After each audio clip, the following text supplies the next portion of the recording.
Mon nom est Kerstin Nagas, je suis directrice du développement économique et social au siège du GSF en Allemagne. J'ai le privilège aujourd'hui d'animer cette session de cette conférence aussi importante sur la protection sociale universelle. Cette session porte sur le thème suivant, construire des systèmes de protection sociale universelle. Il s'agit d'essayer de débattre d'une approche systémique de la mise en place d'une protection sociale universelle. Et je pense que le titre même ainsi que le contenu dont nous allons débattre laisserait entendre qu'il existe un plan systématique susceptible d'être dupliqué pour mettre sur pied des systèmes de protection sociale universelle. Alors que, je crois que nous le savons tous, les systèmes de protection universelle qui nous ont été présentés ce matin, qui ont déjà connu un certain succès, dont nous allons continuer à parler tout au long de la journée, ont évolué au fil du temps. Ils ont commencé sur la base d'un panachage d'éléments très divers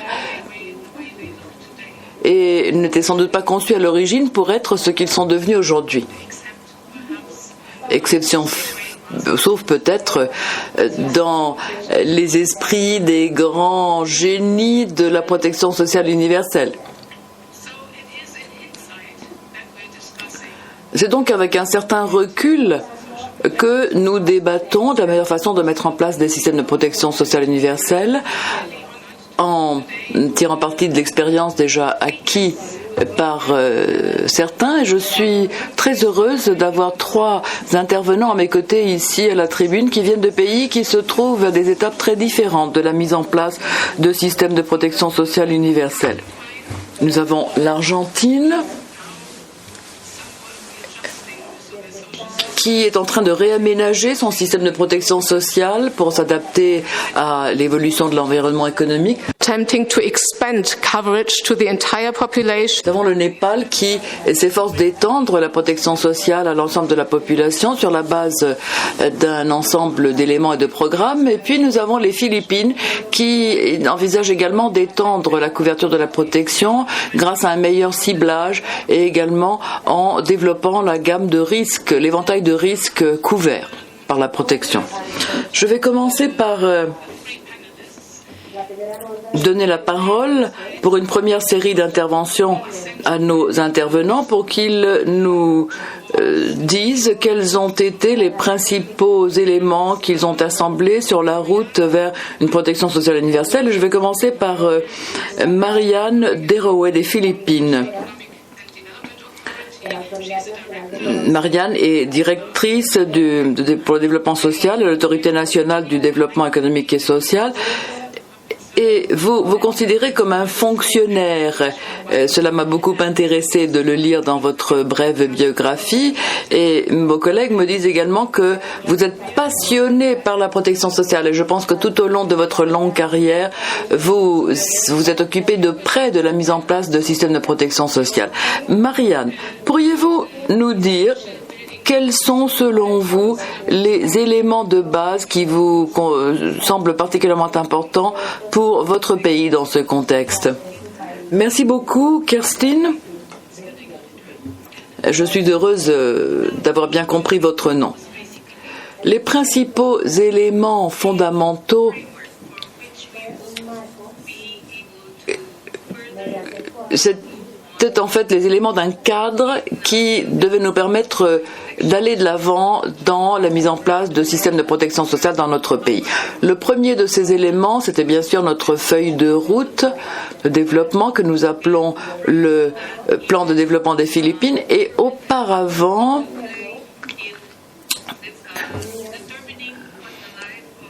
les gouvernements ont essayé de recenser ce que souhaitaient les Philippins dans le cadre d'une telle vision à long terme. Il s'agit de la première vision à long terme pour notre pays. Il n'en avait jamais existé auparavant. Nous lui donnons familièrement le nom de Ambitiona, c'est un terme tout à fait local, et nous nous sommes fixés l'horizon 2030 pour commencer à voir comment nous prévoyons de répondre aux besoins de nos compatriotes.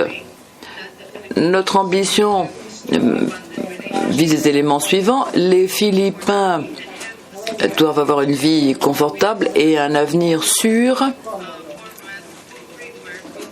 Et voilà, en fait, le principal cadre dans lequel s'inscrit notre protection sociale. Dans la mise en place d'un système de protection universelle, nous avons lancé un dialogue national pour nous permettre d'avoir une meilleure compréhension d'ensemble de la situation économique et sociale des Philippines. Ceci est une condition incontournable pour la mise en place d'un socle national de protection sociale et pour viser à l'avenir une protection universelle. Et comme vous pouvez le constater, le socle de protection sociale des Philippins comporte les garanties suivantes: soins de santé, les enfants ont accès à la nutrition, à l'éducation et aux soins, et les personnes en âge de travailler bénéficient d'une sécurité de revenus de base, surtout pour la maladie, le chômage et la maternité. Et quant aux personnes âgées, elles bénéficient d'une sécurité, d'un revenu de base. Nous essayons de mettre en place une bonne coordination intersectorielle pour ce qui est de fournir d'accès aux services, des services spéciaux, surtout de santé, éducation et soins. C'est le ministère de la Santé et la Société d'assurance maladie nationale qui coordonne ces activités aux côtés du département du bien-être social et du développement. Nous souhaitons également pouvoir disposer d'une assurance chômage aux Philippines. Et je suis fière de pouvoir vous dire que nous sommes en train d'étendre le congé de maternité à 105 jours. Il n'était que de 60 jours auparavant pour les mères. Ces prestations associées à une assurance invalidité font intervenir un certain nombre d'organismes pour en assurer la coordination, notamment le ministère du Travail et de l'Emploi, les services de sécurité sociale, la Commission nationale pour le handicap et d'autres. Pour la sécurité du revenu des personnes âgées, là encore une fois, c'est le département du bien-être social et du développement et le Bureau national des assurances sociales. Il y a également une bonne coordination interdépartement pour la mise en place d'un socle de protection. Ces démarches peuvent être lourdes. Nous avons un comité du développement social qui mène ses activités au niveau du cabinet et qui coordonne ses activités avec celles de mon organisme qui est l'agence de planification des Philippines. Ce comité réunit de nombreux spécialistes. Il y a également un sous-comité pour la protection sociale, coprésidé par mon organisme, c'est-à-dire le NEDA, et le département du bien-être social et du développement. Toutefois, nous sommes toujours en train de résoudre quelques problèmes de démarrage pour la mise en place de ce socle de protection, et tout ce processus exigea une excellente coordination entre tous les membres de ces comités et toutes les autres agences d'exécution responsables des divers services sociaux. En outre, les Philippines ont promulgué récemment un programme d'assurance maladie universelle, de soins de santé universels. Ceci par le biais de notre programme pour la santé qui prévoit 6 catégories en fonction du type de prestation, du montant des cotisations, etc. Donc cela vise les membres de l'économie formelle et comme on a parlé à des participants, les membres de l'économie informelle n'ont jamais été prises en compte par le passé. Mais cette fois-ci, dans le cadre de ce programme d'assurance maladie, nous avons inclus également les personnes qui travaillent dans l'économie informelle, ce qui englobe des secteurs tels que travailleurs migrants, travailleurs indépendants et d'autres membres du secteur informel. Nous avons également d'autres membres, les personnes âgées qui ont ces droits toute leur vie durant et d'autres personnes dont les cotisations sont subventionnées par les autorités locales. Ensuite, nous avons des membres autochtones et d'autres identifiés par les gouvernements locaux comme étant les plus pauvres parmi les pauvres. Nous avons ces différentes catégories de membres et des subventions croisées. Et notre but est d'apporter à tous les Philippins des soins de santé essentiels. En outre, les Philippines sont également un participant très important à la mise en œuvre de la plateforme de déclaration de Beijing d'ONU Femmes plus 35, essayant de faire avancer les droits des femmes et des fillettes, en ciblant particulièrement les ministères de la pauvreté, la protection sociale et les services sociaux. Nous sommes engagés également à mettre en œuvre les ODD à l'horizon 2030 pour plusieurs indicateurs transversaux tels que ODD 1.3, pour lesquels la cible est de mettre en œuvre des systèmes de protection sociale appropriés en fonction des pays. Pour financer le programme de protection sociale universelle de notre pays, nous mettons en œuvre de nouvelles taxes sur les produits du tabac et de l'alcool, ainsi que sur les boissons sucrées. Ces mesures ont pour but d'augmenter les recettes, mais également de promouvoir des options de consommation plus saines, par lesquelles je pourrais être personnellement visée, je plaisante. On a également posé des questions sur les bases de données. Nous avons l'Office de statistique des Philippines qui a été chargé de produire les données nécessaires pour mesurer les progrès réalisés dans la mise en œuvre des indicateurs des ODD, et cela inclut plusieurs indicateurs concernant la protection sociale. NEDA, c'est mon organisme, est chargé d'élaborer les politiques nécessaires pour garantir l'intégration planifiée des ODD dans notre feuille de route nationale ainsi que dans d'autres plans sectoriels. Toutefois, les financements des initiatives de protection sociale universelle restent préoccupantes. Il faut donc conjuguer des réformes budgétaires et monétaires, et des efforts de réforme ont déjà été engagés.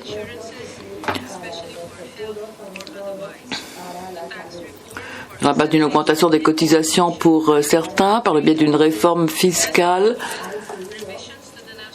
Nous avons également révisé notre code fiscal concernant l'impôt sur le revenu, les impôts sur les donations, la taxe sur la valeur ajoutée, les timbres, taxes de timbre, les impôts, les taxes indirectes sur les produits du pétrole, les automobiles, les produits cosmétiques,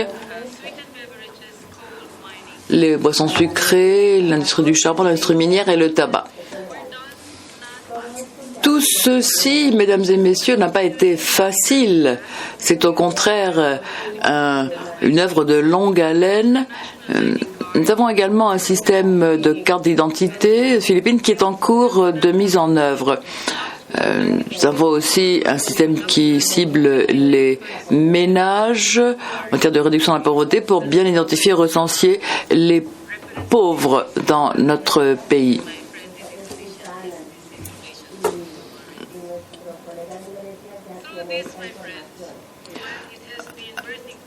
Alors, chers amis, même si nous avons eu quelques difficultés au lancement de toutes ces activités, nous continuons à viser la protection sociale pour tous. Nous espérons avoir bien décrit les structures et les cadres que nous avons mis en place pour pouvoir progressivement mettre en œuvre une protection sociale universelle aux Philippines. Je vous remercie. Thank you very much, Marianne. Merci beaucoup, Marianne. Permettez-moi de vous poser très rapidement une question de suivi. Vous avez dit que des décisions avaient été prises concernant l'impôt sur le revenu au niveau national. Et ce sont des changements importants qui vont avoir des incidences sur le pays et sur les systèmes de redistribution. Alors comment avez-vous fait en sorte que ces décisions puissent être prises en faveur de la protection sociale universelle? Réponse. Nous avons des groupes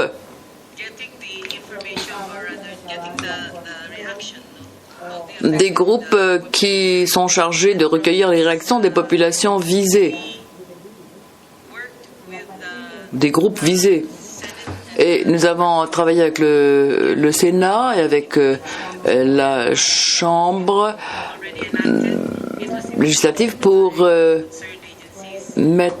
faire adopter ces mesures qui ensuite ont été mises en œuvre par les organismes concernés. Il y a eu bien sûr des revendications, des protestations, mais ce premier train de mesures que je vous ai présenté a été mis en œuvre depuis et il a permis de générer des recettes qui ont pu être affectées à nos programmes de services sociaux.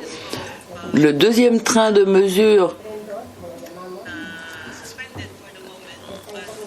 a été suspendu pour le moment, mais les deux chambres travaillent à sa mise en œuvre. En effet, il faut renforcer le socle de notre programme de protection sociale. Il y a par ailleurs le programme d'éducation qui est gratuit, il n'y a pas de frais d'inscription. Merci.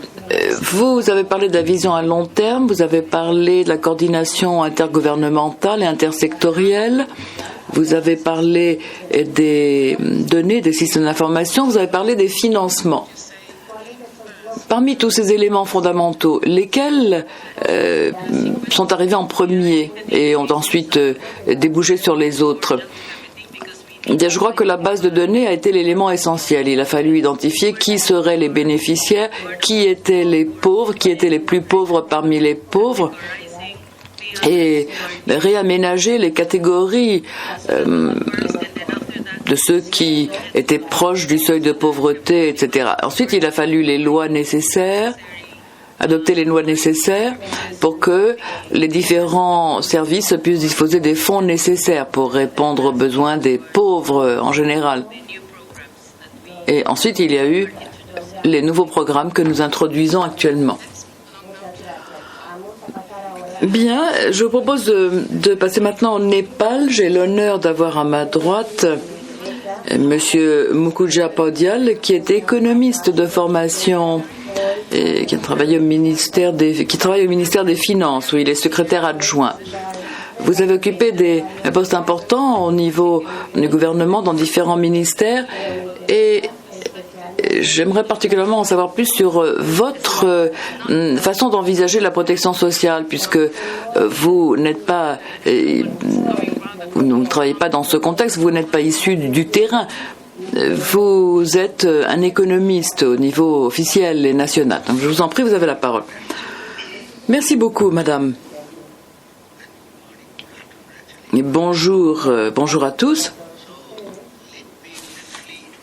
Permettez-moi brièvement de présenter mon pays.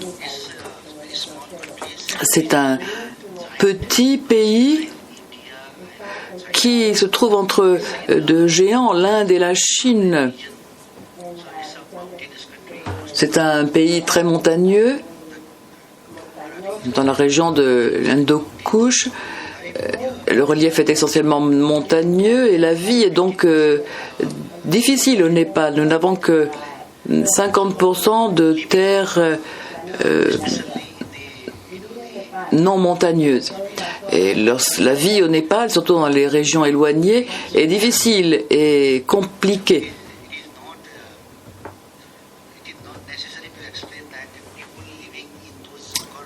Il est évident que ces personnes qui vivent dans ces régions montagneuses éloignées ont besoin de protection sociale de tous les points de vue.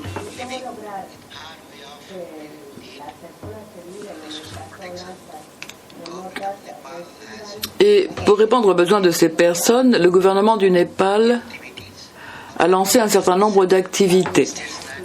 Selon notre constitution, tous les citoyens doivent bénéficier d'une protection, y compris les enfants, en particulier les enfants et les groupes vulnérables. Nous avons des plans de développement qui sont en général triennaux, quinquennaux, qui comportent toutes sortes de programmes très poussés pour recouvrir tous les aspects de la protection sociale. Nous avons ensuite le budget annuel où sont affectés les crédits nécessaires pour permettre de mettre en œuvre l'esprit de la Constitution dans le cadre des plans périodiques. Au Népal, le gouvernement sait pertinemment que si l'on veut mettre en place un système de protection universel, il est indispensable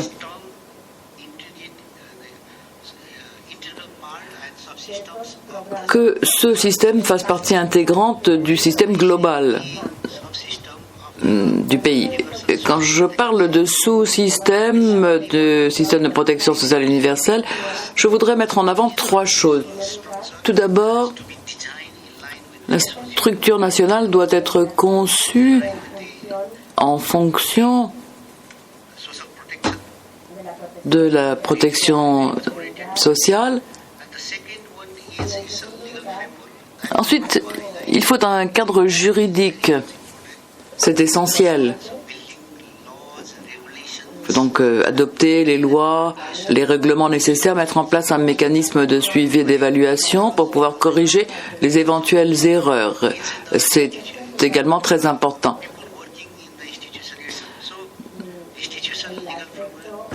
Il faut donc les institutions, le cadre juridique et les ressources humaines nécessaires. Ces 3 éléments sont essentiels pour mettre sur pied et entretenir ce type de système de protection sociale universelle. En tant qu'économiste, comme vous l'avez dit, madame, j'ai une perception particulière. Les politiques économiques doivent également tenir compte des politiques sociales. Et je ne conteste pas le fait que nous avons tendance à négliger l'aspect social de nos politiques dans notre pays, à nous concentrer plutôt sur les aspects économiques. Depuis mon arrivée ici, j'ai déjà appris beaucoup de choses et j'ai maintenant l'impression que notre politique ne sera pas complète à moins d'y intégrer les politiques sociales. Et c'est pourquoi les politiques économiques et sociales doivent se compléter mutuellement, contribuant ainsi à la mise en place d'un système de protection universel. Cela étant dit, je voudrais souligner que nous devons concevoir des systèmes, surtout dans le contexte de pays en développement tel que le Népal, nous devons concevoir les systèmes de manière à faciliter le développement économique et social en même temps. Il ne s'agit pas de transférer, de redéployer les ressources, il faut plutôt que ces programmes contribuent à l'activité économique et au dynamisme de l'économie, ce qui est vital pour un pays tel que le Népal. Voilà donc ce dont je voulais vous parler.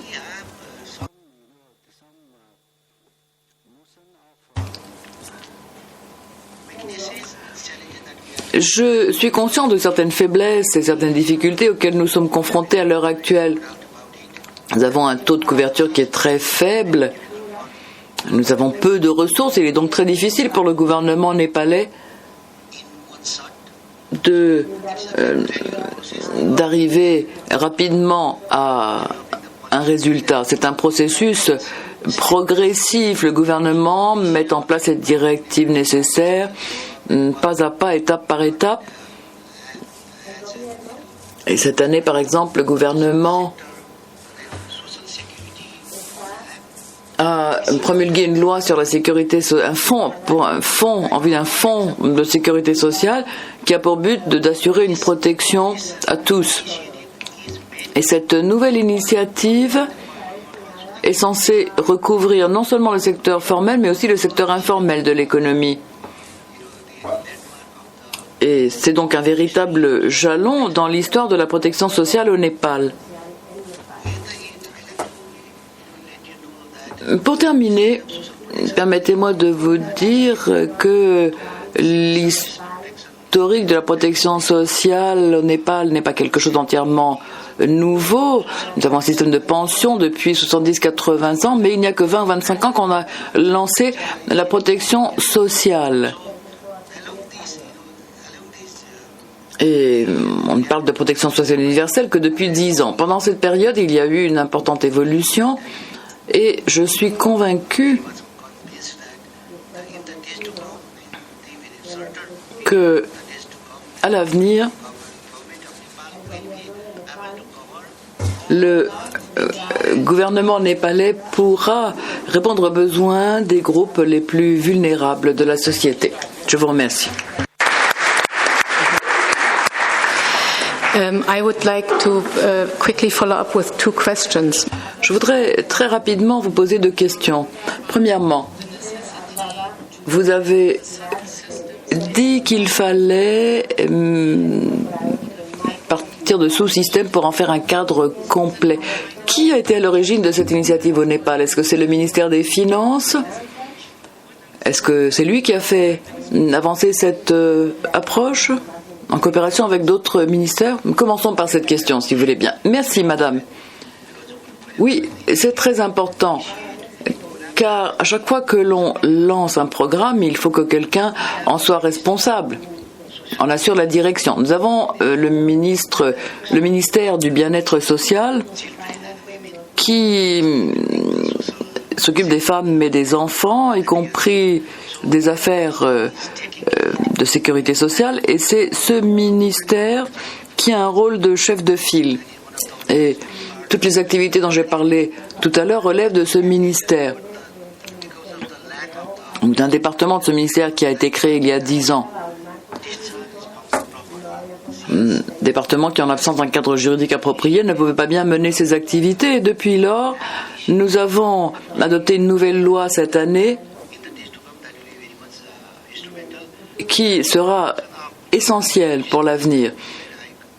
En ce qui concerne les fonctions de l'institution que je représente, comme je l'ai dit, nous avons des ressources très limitées. Nous ne pouvons pas vraiment affecter tous les crédits nécessaires pour répondre aux besoins. Nous devons donc rationaliser l'utilisation de nos fonds. Et dans une première étape, nous visons les groupes vulnérables en région rurale et progressivement, nous ferons en sorte que les crédits augmentent.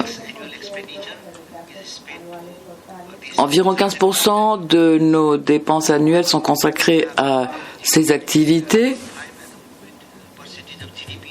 Nous également affectons 0,15% du PIB à la sécurité sociale pour le moment.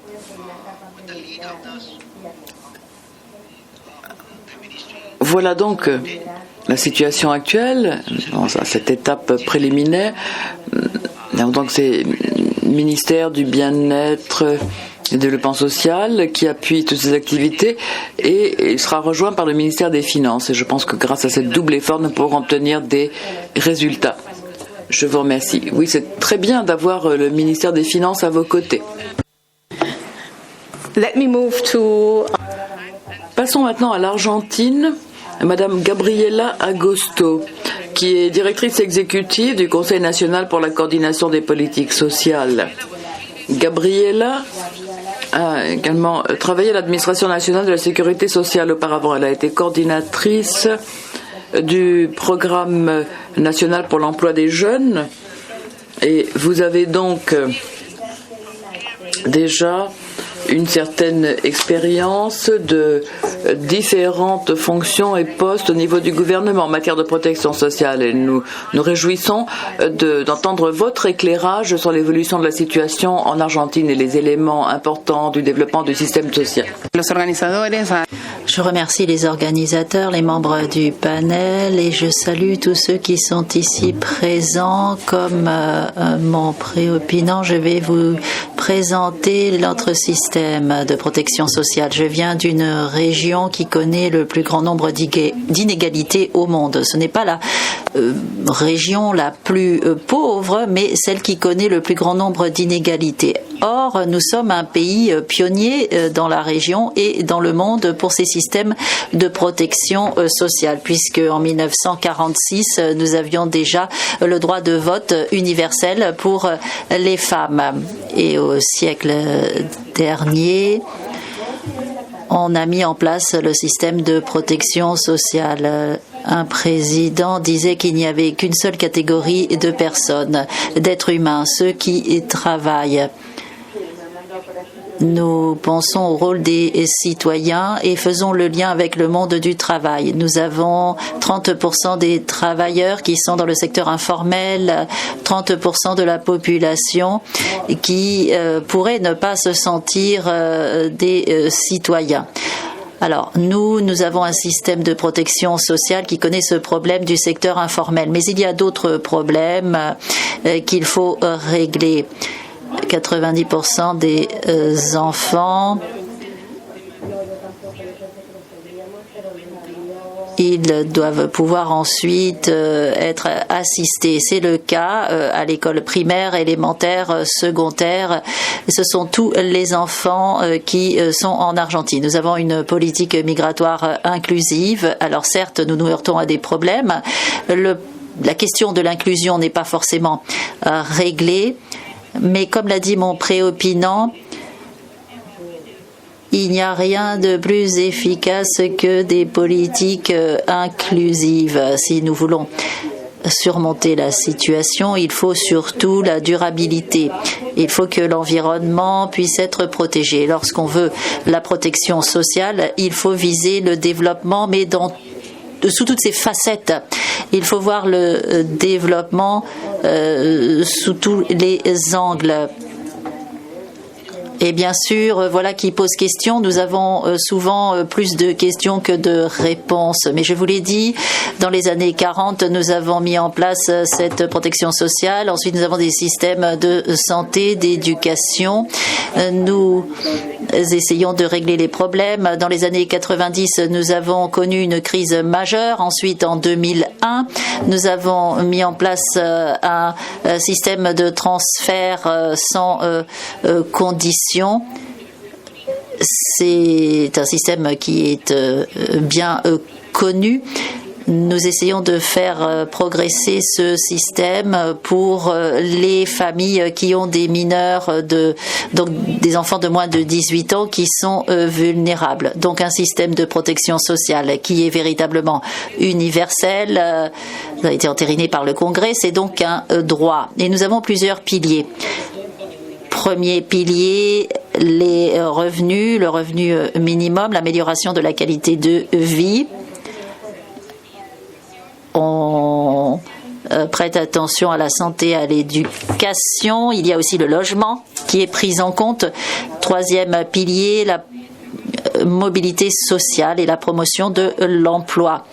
Nous avons tout un ensemble de politiques transversales qui visent des groupes vulnérables, les autochtones, les migrants, les femmes et la population rurale, voire aussi urbaine. Nous avons 40% des enfants qui sont couverts par ces transferts monétaires, que les parents contribuent ou non à la sécurité sociale.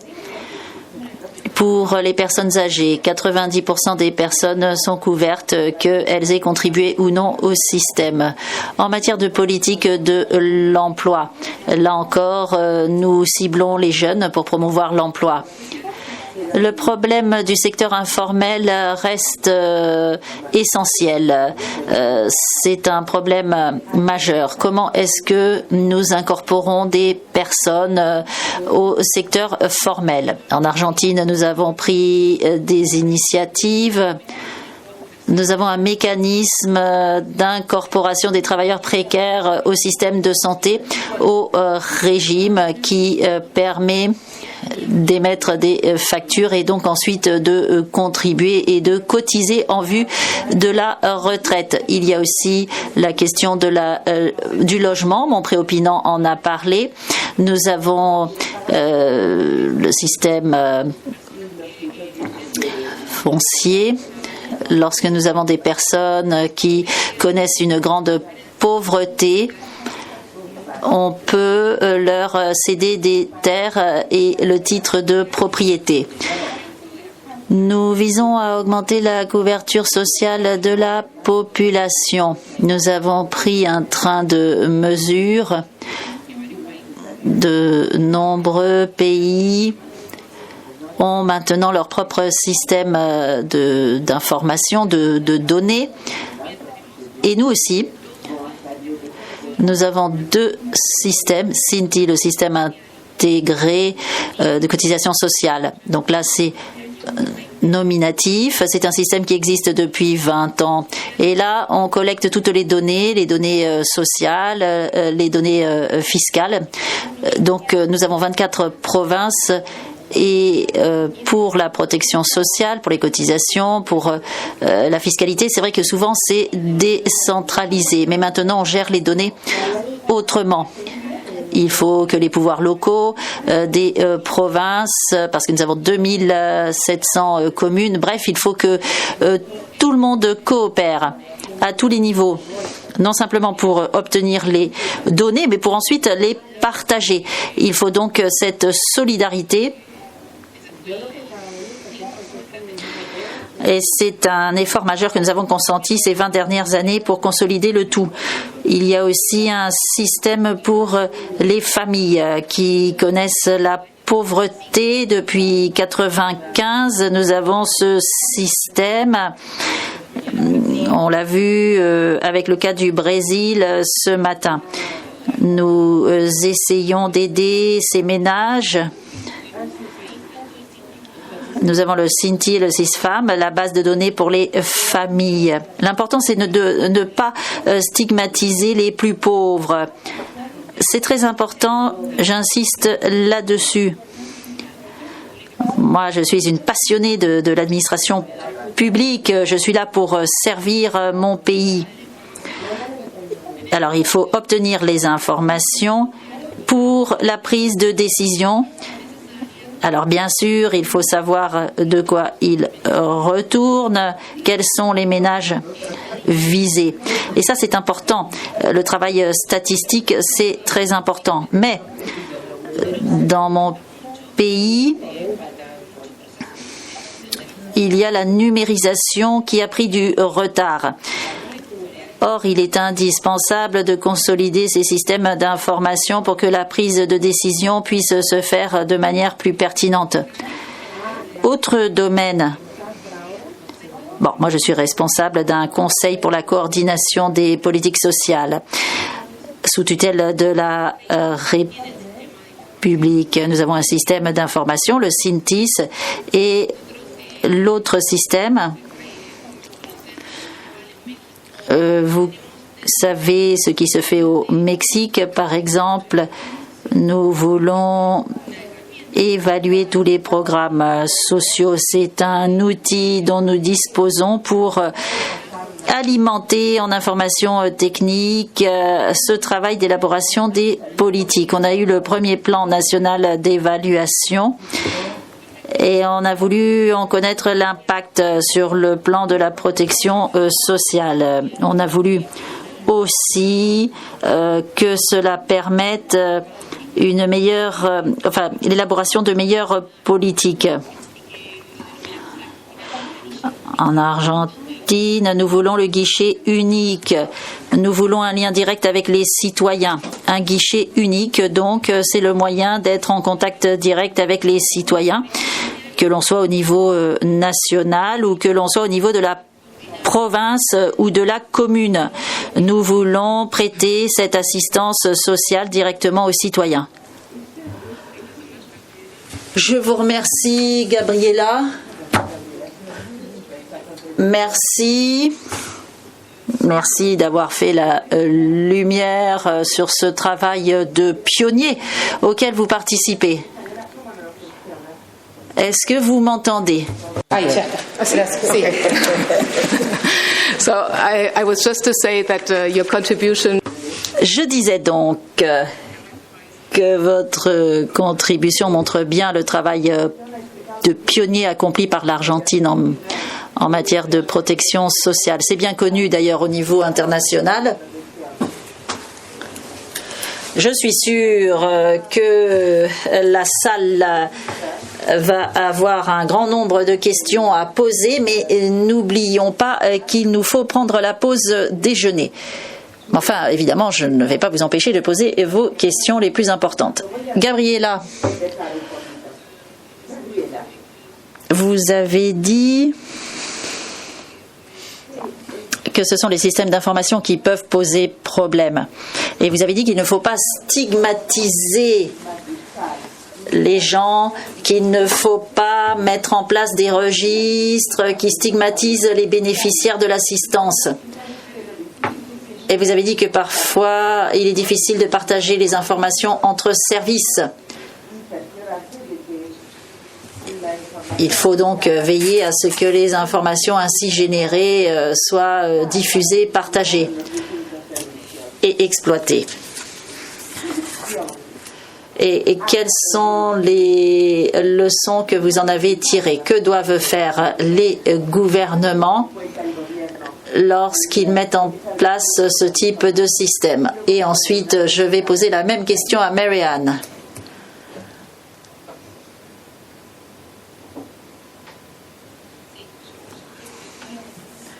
Oui, je crois que le plus important avec ce système Sintis, et je vous renvoie à la page de la présidence argentine, puisque nous célébrons les 20 ans de ce système, c'était la confiance. Parce que nous avons des données nominatives qui sont ainsi traitées. Donc nous avons des informations sur les personnes, droit à la consommation, salaire, dépenses, protection sociale et j'en passe. Donc tous ceux qui donnent ces informations doivent savoir comment elles vont être utilisées. Et il faut que la confiance règne. Le ministère de l'Intérieur, le ministère des Finances, le ministère des Affaires sociales exploitent ces données. Mais nous avons plus de 8000 bases de données qui alimentent cette base-là. Et puis il y a aussi le système de la justice qui peut avoir accès à certaines de ces informations pour des raisons d'ordre pénal. Et nous avons 10 000 exécutants de politique publique qui peuvent accéder à cette base de données. Donc ça n'est pas simplement une question de confiance, de responsabilité quand on utilise les données, mais d'utilité. C'est très utile pour la prise de décision à tous les niveaux. Ce sont les pouvoirs locaux, les autorités de province qui exploitent cette base de données qui, au départ, est nationale.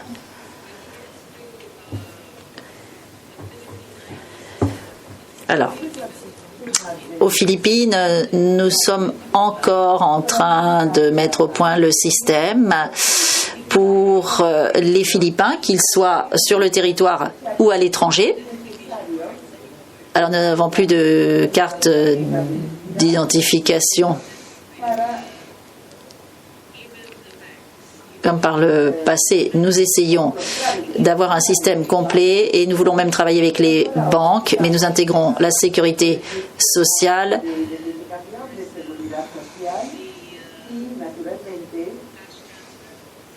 les transferts ou les virements de fonds en espèces, mais pour l'instant, nous voulons identifier les Philippins. Donc c'est un système national d'identification qui va connaître une phase pilote dans la zone de Manille dans un premier temps, puis ailleurs. Nous visons aussi les personnes âgées. Nous allons cibler certains groupes prioritaires, ceux qui bénéficient des transferts en espèces, alors qu'à l'heure actuelle, c'est une carte. Et ensuite, nous allons intégrer les autres services.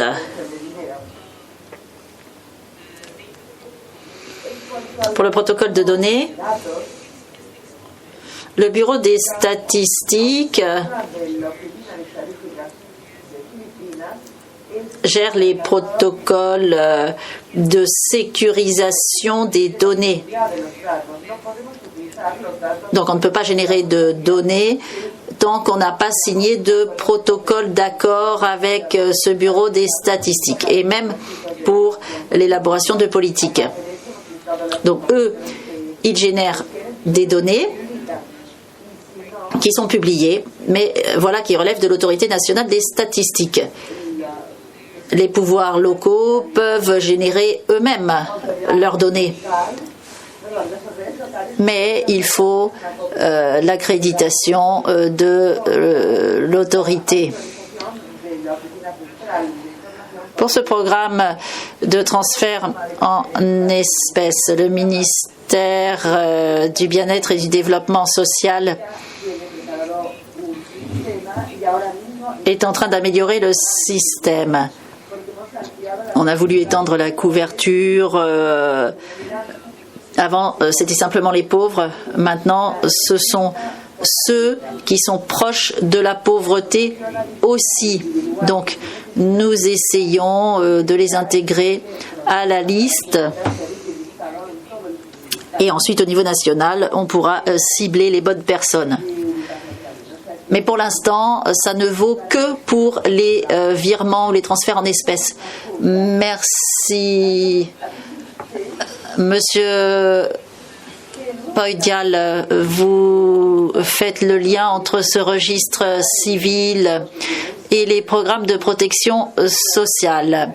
Alors, quelle est votre démarche? Quelle est l'expérience que vous avez acquise?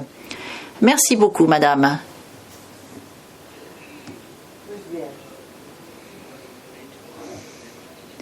Le gouvernement népalais souhaite que la population connaisse le bien-être. Et il y a plusieurs paramètres socio-économiques, psychologiques au bien-être. Si l'on veut que les Népalais soient heureux, il faut tenir compte de tous ces paramètres. Nous avons donc lancé un programme, et nous avons notre loi sur la protection sociale. Nous n'avons pas de système national d'identification, mais nous tenons des registres de l'état civil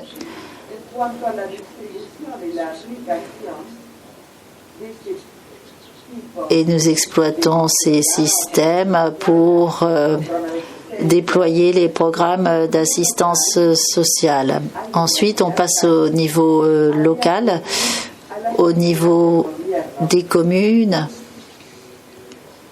et les fonctionnaires ensuite règlent tous les détails. Sur le formulaire, tout est inscrit. Ensuite, c'est renvoyé au gouvernement central et le ministère regroupe toutes ces informations et demande au ministère des Finances d'affecter les ressources pour l'année suivante. C'est ainsi que notre système de sécurité sociale est géré.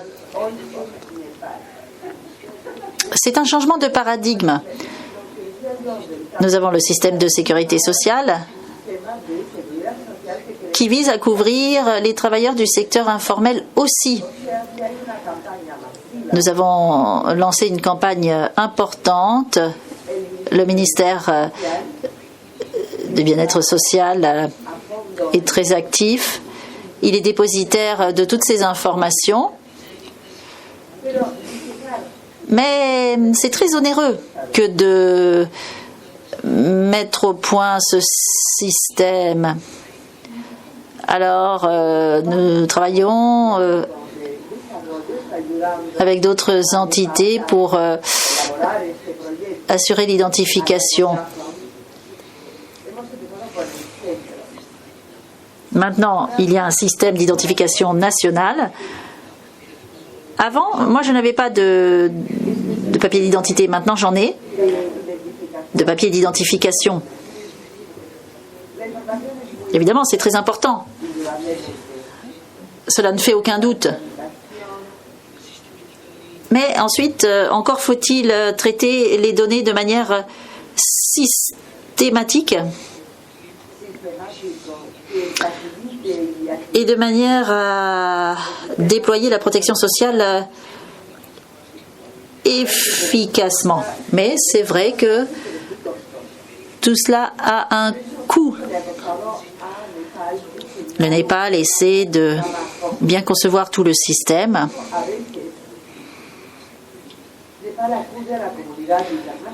Et nous nous tournons aussi vers la communauté internationale pour obtenir de l'aide.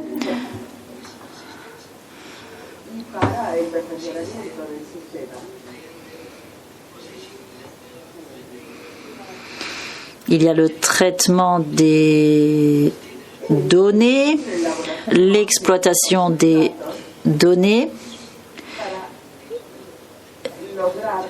Et ensuite, il faudra un système de protection sociale véritablement universel. Mais encore une fois, nous espérons que la communauté internationale va nous y aider. Merci, merci, vous avez raison.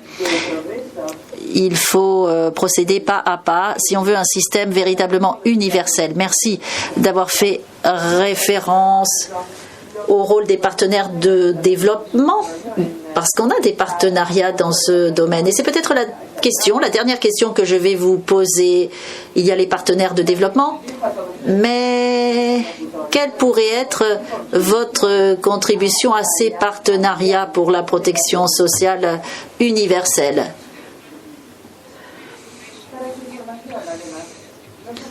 Bon, nous avons commencé avec un quart d'heure de retard, alors nous allons terminer un quart d'heure plus tard, si vous en êtes d'accord, et puis si vous avez des questions, n'hésitez pas.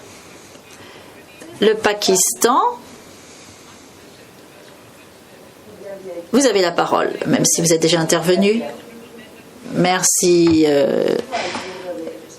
Question pour le Népal. Un rapport est sorti aujourd'hui comme quoi nous avons un tiers des glaces de l'Himalaya qui fondent. C'est très inquiétant, c'est très alarmant.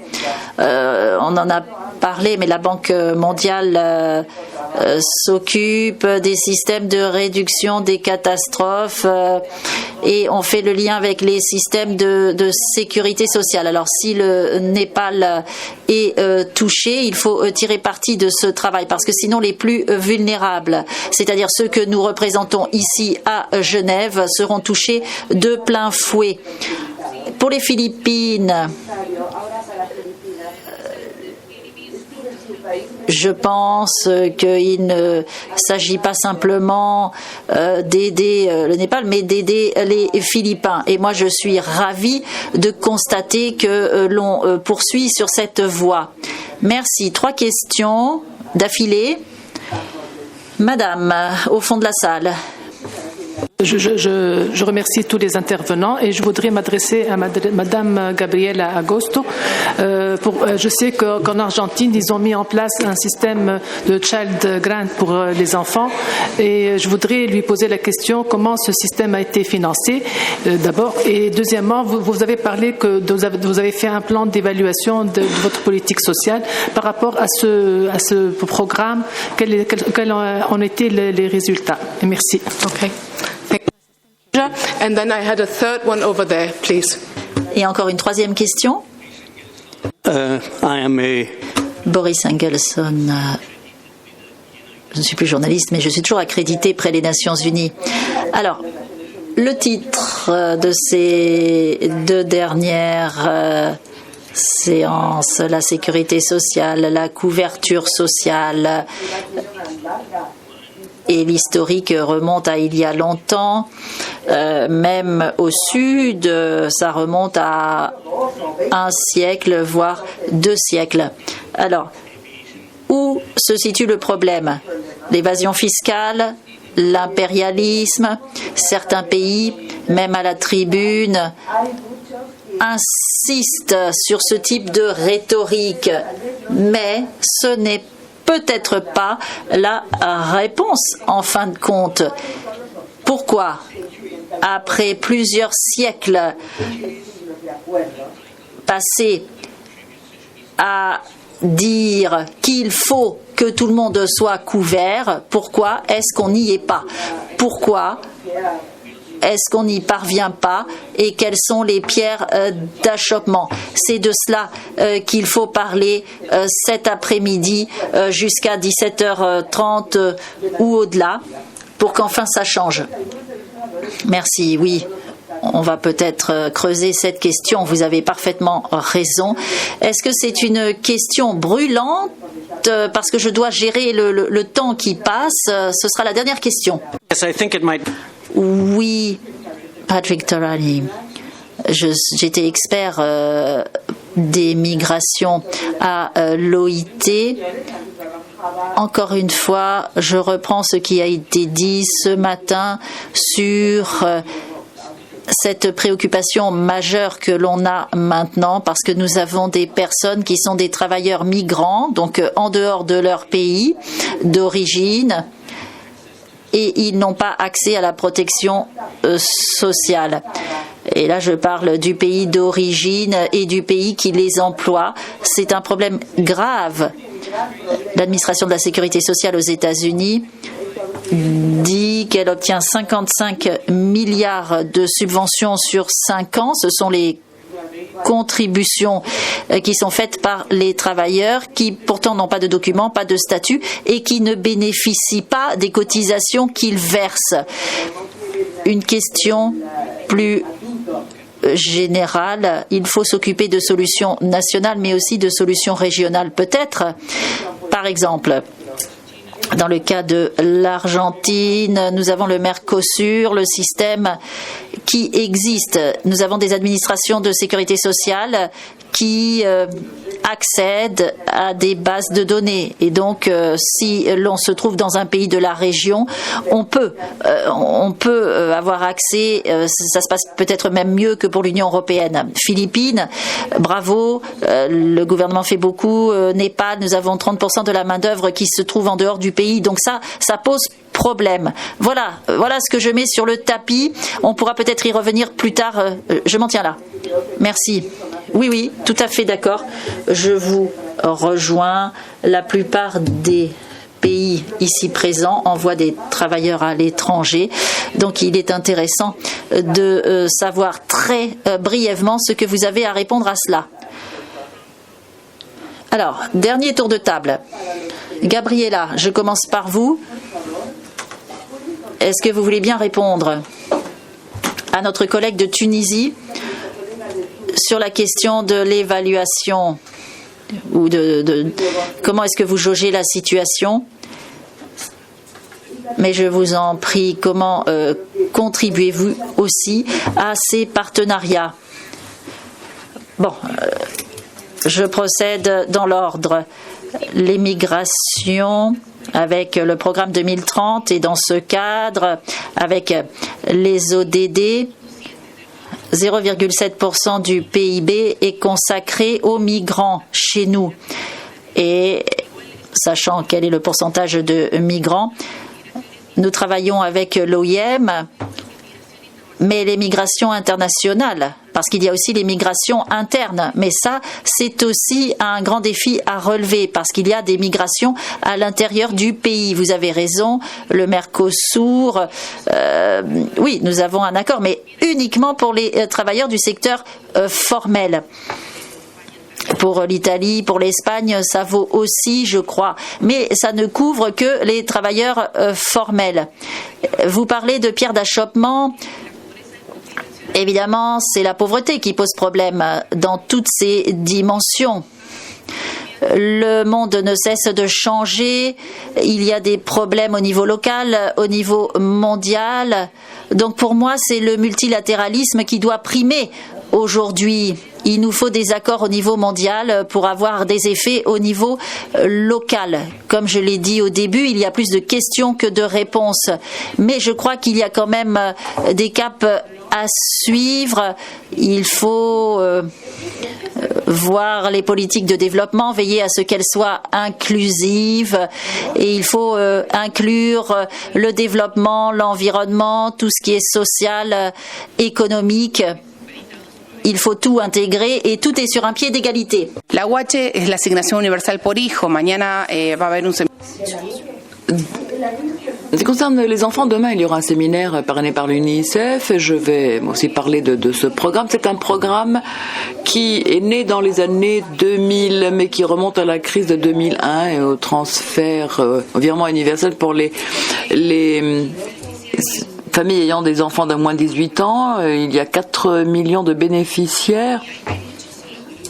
Et il y a d'importants résultats, notamment ce qui concerne les impacts. Mais c'est quelque chose de fondamental. En époque de fluctuations économiques, cela a des aspects positifs pour donner plus d'autonomie économique aux femmes et des incidences positives également sur la santé et l'éducation. Et vous pourrez voir nos domaines d'activité dans sur notre page web.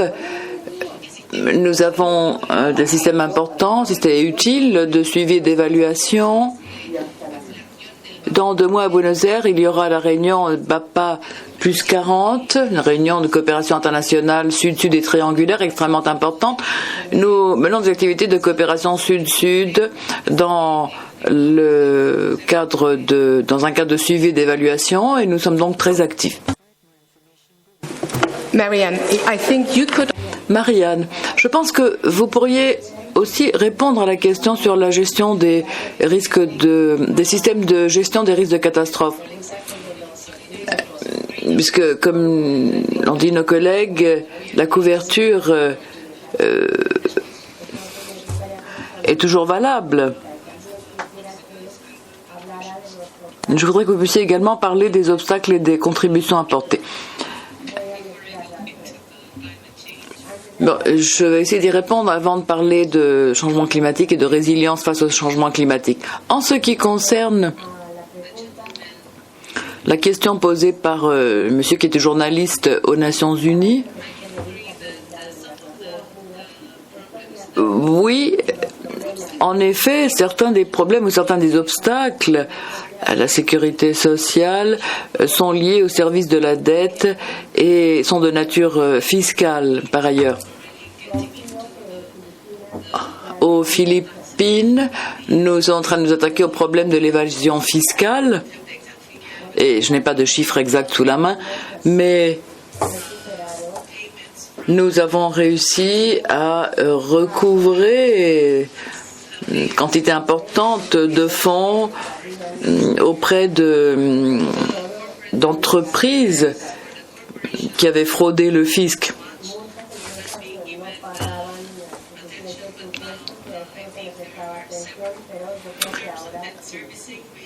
C'est un phénomène dont on s'occupe de plus en plus. Nous avons également amélioré certaines de nos politiques de suivi, en collaboration notamment avec le FMI et d'autres institutions financières. Alors, quels sont les principaux obstacles qui entravent la mise en place de la sécurité sociale? C'est très individuel en fonction des pays. Dans mon pays, je crois que c'est l'évasion fiscale et le service de la dette essentiellement. Pour ce qui est des migrants, il faudra que je vous donne la réponse plus tard. Mais cela dit, il y a de nouveaux programmes qui ont déjà été introduits pour protéger les travailleurs migrants, nos travailleurs migrants, qui se sont avérés très utiles.